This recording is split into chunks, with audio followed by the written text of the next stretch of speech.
Pessoal, estou aqui para fazer de forma extraordinária o grupo de oração Filhos de Sião. O grupo de oração Filhos de Sião, já temos mais de 30 anos, 31 anos servindo Jesus, pregando a palavra, evangelizando, falando do amor de Deus e presenciando sinais, milagres, prodígios em nome de Jesus. Eu sou apaixonado por esse grupo, um grupo que eu vim fazer parte, a coordenação da minha irmã Cirlei, que está no céu, depois a coordenação do marido dela, o Raul, que está no céu com ela, depois fui coordenador do grupo e hoje, há alguns anos, é a minha irmã Áurea. Esses dias, olha só que incrível, não é? Alguém reclamou com o padre, falou, olha, esse grupo parece que só tem a família do Sidney. E falou de forma maldosa, levou isso até para a cúria. E aí o padre veio conversar comigo e eu disse, olha padre, queria louvar o Senhor pelo dia em que um grupo de oração começou na minha casa, há muitos e muitos anos atrás, e não era nem o Filhos de Sião. Era o grupo Leão de Judá, hoje um grupo ainda muito tradicional na renovação carismática, na minha casa. Começou no meu quarto, derrubamos a parede, aumentamos a varanda, minha mãe coordenando o grupo. Quando participei da coordenação do grupo da Igreja São José, um grupo que a gente convidava o povo por outdoor, o povo não sabia onde ia estar se reunindo, que eram os primeiros grupos, o grupo que se reunia na UMES, ali onde hoje é uma agência da Caixa Econômica, na Serra Azul, próximo da Catedral. Então essa jornada de estar na mão do Senhor é a jornada que o Senhor está convidando todo mundo e nos deu o seu Espírito para isso. E o mais bonito, o mais belo é que a nossa igreja ela é tão maravilhosa que ela teve um tempo tão especial, o tempo dos primeiros cristãos, dos apóstolos, o São Pedro, Santo Urbano, os primeiros papas e as catacumbas, a Roma, Paulo espalhando a palavra para todo lado. Tudo isso era tão lindo, tão lindo, tão lindo. Faço questão de lembrar, na história da igreja, um dos momentos que, durante meses, para reunir todos os bispos da época, e eles comentavam como tinham enfrentado as perseguições, as feras e tudo o que acontecia para estarem unidos, compartilhando e lutando contra toda forma de dificuldade. Pois é, a Covid trouxe muita dificuldade para o povo, certamente, e nos levou para esse instrumento que são as redes sociais. Estamos voltando aos poucos. Hoje esperava que a gente já pudesse estar reunido com 25%, com todo cuidado, com o termômetro na entrada, com os cuidados sanitários, um tapete sanitizante, álcool gel, distância, máscara. E os cuidados que normalmente as pessoas acabam não tendo, porque está permitido jogar futebol, está permitido fazer um pouco de prática coletiva, está permitido nossos parques, estão permitido entrar no restaurante, comer juntos, e aí você não tem como usar máscara. E a gente está aos poucos vencendo as missas, graças a Deus, o corpo de Jesus sendo entregue, glória a Deus. Mas eu queria ressaltar, a igreja é o povo de Deus que recebe o Espírito Santo. Quando veio o Concílio Vaticano II, Papa João XXIII, eu tive a oportunidade de fazer um momento de efusão diante do corpo do Papa João XXIII. O Papa João XXIII abriu as portas e falou, precisa airar tudo isso, precisa que o vento do Espírito vem, Criador Espírito, as almas dos seus. E aí consola e ele começa a rezar o Veni Creator Espírito, e o fogo do Espírito se espalha e reformas acontecem e a igreja volta para quem? Para o povo. Há muitos movimentos hoje dentro da igreja, movimentos muito devotos, muito bonitos, muito que dão para a gente aquele sentimento forte do sagrado, mas que são movimentos que não estão levando para o povo esse tempo de ser igreja. Já os grupos de oração fizeram isso. Levaram para pessoas simples, para pessoa que mal sabia ler, e o Espírito de Deus derramou carismas, talentos, que as pessoas ficaram indignadas. Como eu estudei tanto tempo, recebi tantos sacramentos, a ordem, e Deus não está fazendo. Lógico que Deus cura na Santa Missa, Deus cura com as nossas orações, mas vem essas pessoas despreparadas e aleijados se levantam para andar, pessoas aflitas recebem uma efusão e uma alegria, e relacionamentos detonados são restaurados pelo poder do Espírito, que começa a agir pelo mundo todo e agir na igreja, em cada um de nós, e nós vamos levando isso para o nosso trabalho, vamos levando isso para o mundo do trabalho, para o mundo das lutas que melhoram a vida das pessoas, para a política, para todo canto. E é claro que aparecem os pecados, as quedas, pessoas que abandonam o Espírito para de agir e caem, e vão acontecer muitas, como acontece entre toda a igreja e em qualquer lugar, mas o Espírito derramando e transformando e fazendo pessoas vivas, e a palavra de Deus se reacendendo. Isso é grupo de oração. Por isso que, mais importante do que as pregações que podemos fazer, mais importante do que o louvor que podemos orar à distância, e Deus age, e eu tive experiências imensas do poder de Deus agindo. Me lembro dos muitos encontros que preguei, por exemplo, na Canção Nova, e o Senhor me dando palavra de ciência, e depois as pessoas me ligando para contar os milagres que Deus foi fazendo. Vi muita coisa, Deus usando muitas pessoas, e eu sempre disse: Senhor, precisa usar a mim, use a todos que se dispuserem nas suas mãos, porque isso, essa igreja, é não ter alguns, mas ter muitos cheios do Espírito.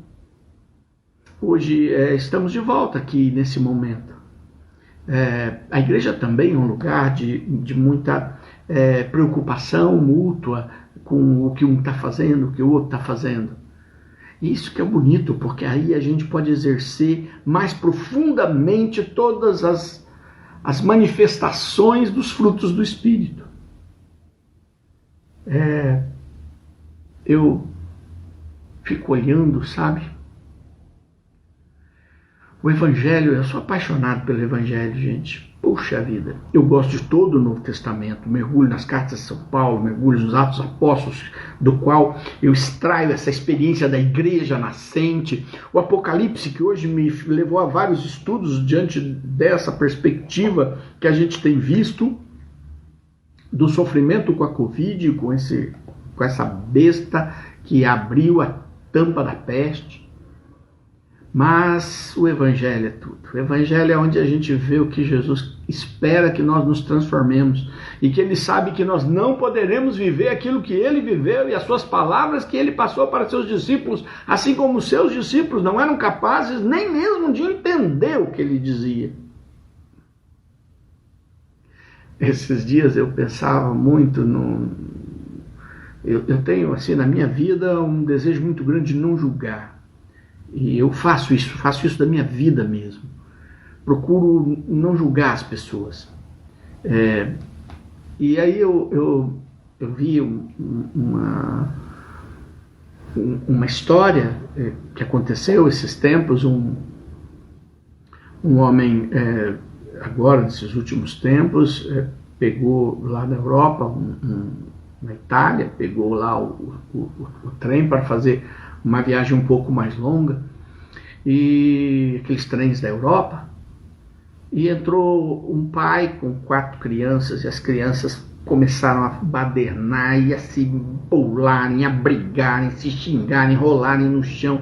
Algumas pessoas de idade já foram tentando ir para outros vagões, e ele ficou ali esperando com paciência, estava com a Bíblia na mão, e era assim, olhando e acalmando, e vendo aquela confusão, e ele pensava: meu Deus, esse pai não vai fazer nada, esse pai não vai usar um pouco mais de energia, não vai chamar a atenção dessas crianças, ele não vai pôr ordem nas coisas. E aí ele ficou assim, com muita paciência, esperando, até que chegou um momento que ele se levantou, e muito educado, muito gentil, Ele chegou para o pai e falou: meu amigo, tuas crianças estão aí, ó, brigando, sofrendo, se chocando, correndo num trem, fazendo barulho, mexendo em todo mundo. Eu sei, você não vai falar nada, você não vai por ordem, você não vai tomar uma atitude? E o homem olhou para ele e disse assim: eu sei que eu preciso tomar uma atitude, mas nós acabamos de sair do hospital e eles souberam que a mãe acabou de falecer e não poderão nem vê-la por causa do Covid. Os pequenininhos nem entenderam. Eu sei que eu preciso fazer alguma coisa, mas eu não sei o que eu vou fazer. E aí aquele homem sentiu, ele tinha julgado, ele tinha considerado muitas coisas, porque nós não sabemos o que tem por trás de todas as coisas. E é por isso que Deus nos convida a viver o Evangelho. E é por isso que os grupos de oração existem, para fazer com que a gente experimente o poder e saiamos de lá, saiamos daqui, a todos que estão juntos aqui para viver isso. Pai amado, no teu poder e na tua glória, que aconteça agora, Senhor, os mesmos sinais que aconteciam presencialmente no Grupo Filho Seu, continuem acontecendo na vida de milhares de pessoas que nos acompanham, que multiplicam esse conteúdo, que participam desse grupo de oração. Tu és um Deus maravilhoso, Jesus. Tu és um Deus santo, um Deus poderoso. Tu enviastes o teu Espírito, Senhor, para fazer novas todas as coisas. Refaz, Senhor, as nossas vidas com o teu poder. Conceda-nos, Senhor, os teus carismas, os teus dons e realiza em nós as curas, as libertações. Retira, Senhor, de nós os traumas que ficaram. Liberta-nos, Senhor, do julgamento. Liberta-nos, Senhor, nós te pedimos, Jesus. Eu suplico, Jesus, com o teu poder e a tua misericórdia, vem, Senhor, mais uma vez sobre nós. Vem agir cada dia mais e mais intensamente sobre as nossas vidas. Eu ia começar hoje uma reflexão sobre o livro de Romanos, que é um livro muito forte de ensinamento, e ia de forma especial ficar ali no versículo 5, a esperança não engana, porque o amor de Deus foi derramado em nossos corações pelo Espírito Santo que nos foi dado. E a partir desse texto eu ia convidar o grupo a uma grande marcha. Nós temos 4 semanas para o Pentecostes, 4 semanas para a gente nos preparar e pedir o batismo no Espírito Santo. Quem é antigo, que nem eu, assim, de caminhada dentro do movimento no Espírito, lembra como era difícil falar de batismo no Espírito Santo, porque as pessoas, principalmente as grandes lideranças da igreja, tinham medo de que o povo não compreendesse e confundisse o batismo no Espírito Santo com o sacramento do batismo. Então a gente tinha que pregar, tinha que ficar explicando, tinha que dizer, é o batismo, mas não é o batismo do sacramento. Ah, mas você já recebeu o Espírito Santo? Claro que já recebemos o Espírito Santo no batismo. E toda aquela discussão. O tempo passou, livros, grandes teólogos escreveram, e hoje a gente pode falar, nós precisamos ser batizados no Espírito Santo, nós precisamos receber essa presença de Deus, porque Jesus disse que não nos deixaria órfãos e que viria sobre nós a força do alto. Então nós temos 4 semanas para buscarmos. Eu sei que muitos que estão nos acompanhando já ficaram cheios do Espírito Santo muitas vezes, mas é preciso que nós busquemos e nos mantenhamos pedindo e nos enchendo do Espírito, a sermos plenamente batizados no Espírito Santo. No começo da caminhada eu fui num grupo de oração, me lembro, não existiam quase grupos de oração, e aí cheguei, o pessoal falou, você fica na antessala. Eu era um convidado, podia ter ido direto para dentro da igreja, onde o grupo estava cantando, e eu vi aquele louvor, aquela música, e aí o ministério de música maravilhoso, cantando, e eu ali parado, esperando.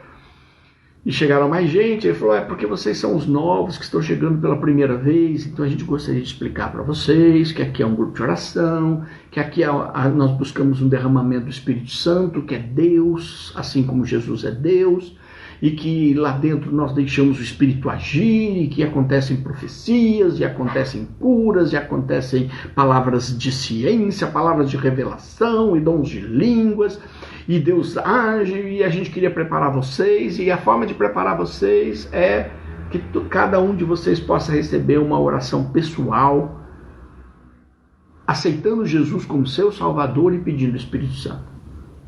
Todo mundo ficou assim, nossa, para entrar na reunião já tinha que passar por esse túnel, o túnel do batismo no Espírito Santo.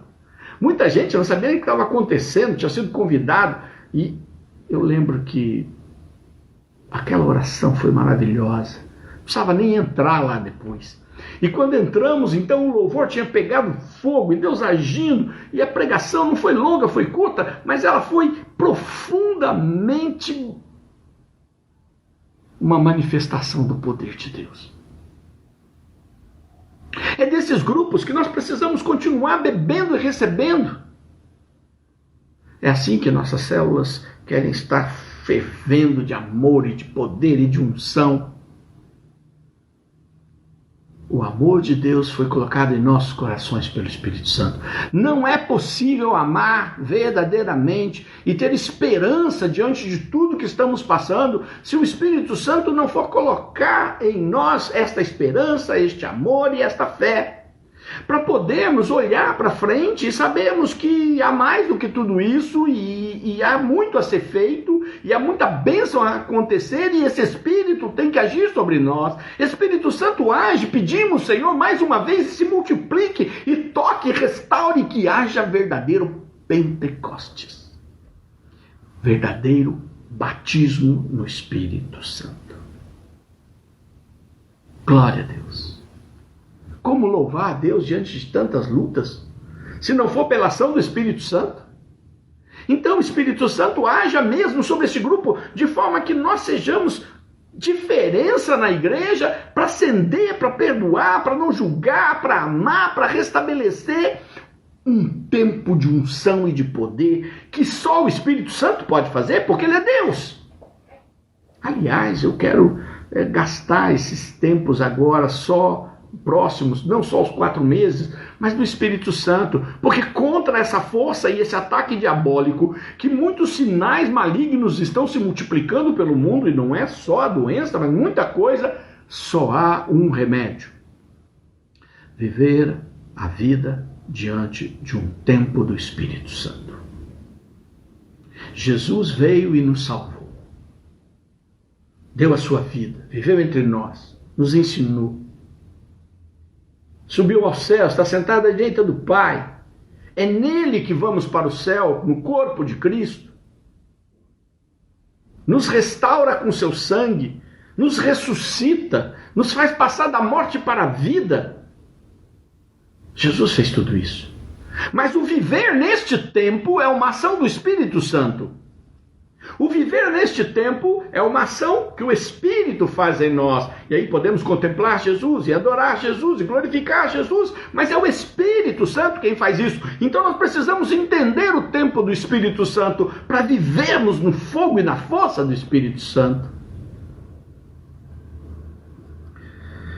Eu rezava hoje pela surpresa, a gente imaginava que íamos estar parcialmente presencial, e já que não foi possível, e aí o Senhor me deu uma palavra muito forte, uma palavra de que eu reconheci que era Deus falando para todos nós do grupo. E dizia assim, Ezequiel 34. Eu já queria falar do Espírito Santo, estava muito envolvido em falar talvez de Ezequiel 37, Ezequiel 38, para falar essa graça toda. E o Senhor me deu a 34. E diz assim: Filho do homem, profetiza contra os pastores de Israel. Diz-lhes a estes pastores este oráculo: Eis o que diz o Senhor Javé. Ai dos pastores de Israel que só cuidam do seu próprio pasto. Não é seu rebanho que devem pastorear os pastores? Vós bebeis o leite, vestivos de lã, matais as reses mais gordas e sacrificais tudo isso sem nutrir o rebanho. Vós não fortaleceis as ovelhas fracas, a doente, não a tratais. A ferida não a curais, a transviada não a reconduzis, a perdida não a procurais, a todas tratais com violência e dureza. Assim, por falta de pastor, dispersaram-se minhas ovelhas. Olha que palavra dura. Eu fui à missa domingo ontem e o celebrante era o arcebispo de Maringá, Dom Severino.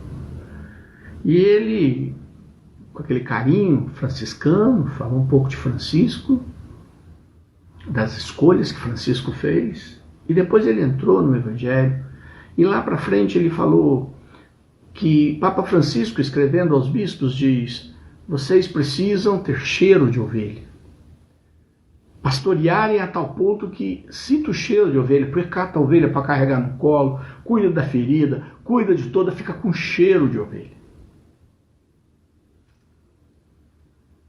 O Senhor está deixando muito claro que é tempo de seguir o que Papa Francisco falou. Cuidar. E deixar cuidar só se for com o poder do Espírito Santo. Com um poder imenso, capaz de curar as pessoas. Quantas pessoas vão nos grupos de oração porque trazem seus pedidos, famílias que estão doloridas, pessoas que estão com dores, doenças que estão acontecendo, desemprego, falta de condições financeiras, confusões familiares, tudo isso precisa de milagre e precisa de experiência poderosa com Deus. O bonito desse texto é que, apesar de ser duro, quando a gente chega lá no versículo 13, ele diz assim: eu as recolherei dentre os povos e as reunirei de diversos países para reconduzi-las ao seu próprio solo e fazê-las pastar nos montes de Israel, nos vales e nos lugares habitados da região. Eu as apacentarei em boas pastagens, elas serão levadas a gordos campos sobre as montanhas de Israel. Elas repousarão sobre as verdes relvas, terão sobre os montes de Israel abundantes pastagens. Sou eu que apacentarei minhas ovelhas, sou eu que as farei repousar, oráculo do Senhor Javé. A ovelha perdida eu a procurarei, a desgarrada eu a reconduzirei. A ferida eu a curarei, a doente eu a restabelecerei, e velarei sobre a que estiver gorda e vigorosa, apacentá-las-ei todas com justiça. Olha só, ele primeiro diz as mesmas palavras para o mau pastor, que ele fala: mau pastor, minha ovelha está ferida, você não cura. Está desgarrada, você não procura. Está perdida, você não procura. Está desgarrada, você não a reúne. E aí ele diz: se tu não fazes, faço eu. Ô Senhor, vinde fazer, Senhor, isto com as tuas ovelhas, Senhor. Estas ovelhas que hoje acabam desgarradas, largadas, porque não há quem cuide, não há quem as abrace, não há quem as acolha. Às vezes, eu me lembro, uma vez eu trabalhei numa grande usina e tinha muito funcionário. E a usina era muito grande, porque tinha os campos todos, os plantios, então tudo era espalhado. Era muita gente, mas era muita gente espalhada. Com exceção, claro, da produção, mas mesmo assim era muito espalhado. E a gente tinha os encarregados, então a gente falava para os encarregados: olha, você é encarregado de produção, encarregado de posto, encarregado de caminhão, encarregado daquilo, e todo mundo tinha a sua função e todo mundo saía. E um dia eu percebi o seguinte, e falei com a diretoria, falei: a gente não conhece as pessoas que estão aqui e que fazem o trabalho. Nós mandamos, pegamos relatórios para saber os resultados, vemos os lugares onde não estão dando resultados, chamamos aqueles coordenadores, ou os tocamos, ou os mandamos. E aí todos os dias, antes de terminar os diversos turnos, a gente se revezava e ia andar. Escolhia um lado, visitava um pequeno escritório, um posto de abastecimento com 4, 5 pessoas. E ali eles percebiam que tinha pastor, que tinha quem cuidava das coisas. Que as coisas, que eles não eram robôs e mecânicos, que eram gente. Muitas vezes isso acontece até mesmo na igreja, as pessoas mandam isso aqui, né? E acham que conhece o povo. É preciso, como diz Papa Francisco, ter cheiro de ovelha. Isso só é possível quando a gente está no meio do povo, orando pelo povo, clamando junto com o povo. E aí que eu acho lindo nos grupos de oração, porque a gente reza junto. Todo mundo junto. Fazendo com que aquele louvor suba, que aqueles pedidos se elevem. E quando o cântico é inspirado, todos cantam e se soltam. Oh, Jesus! Pastoreia-nos, busca-nos, cura-nos, liberta-nos. É o que te pedimos. Irmãos, quero dizer que nesta semana toda e nas próximas estaremos aí em busca do Evangelho do Espírito Santo. De entender e conhecer a pessoa do Espírito Santo. Porque muitos que estão aqui, que vão compartilhar, vão multiplicar, vão assistir em outros momentos, depois no YouTube vão ver também, mas você pode ter certeza, sem o Espírito Santo a gente não alcança ninguém, a gente não vê o poder, a gente não vê a transformação, a gente não vê a restauração, a gente não vê a libertação, a gente não vê a ação, porque só o Espírito Santo é Deus, com o Pai e com o Filho. Que o Senhor te abençoe. Um grupo mais curto hoje, claro. Estamos ainda hoje sem música. Comunicaremos como será a semana que vem, se for uma semana ainda com restrições, aí, mas pelo menos a gente já vai estar com a música junto. Você multiplica, vamos rezar, você que é das células, vamos participando das células, vamos rezando juntos, não vamos deixar de ser povo ungido por Deus. Deus te abençoe, que o Espírito Santo esteja sobre você em nome de Jesus. E estivemos reunidos em nome do Pai, do Filho e do Espírito Santo. Amém. Uma boa noite a todos, uma boa semana e que o Senhor nos dê a vitória sobre todas as coisas. Amém.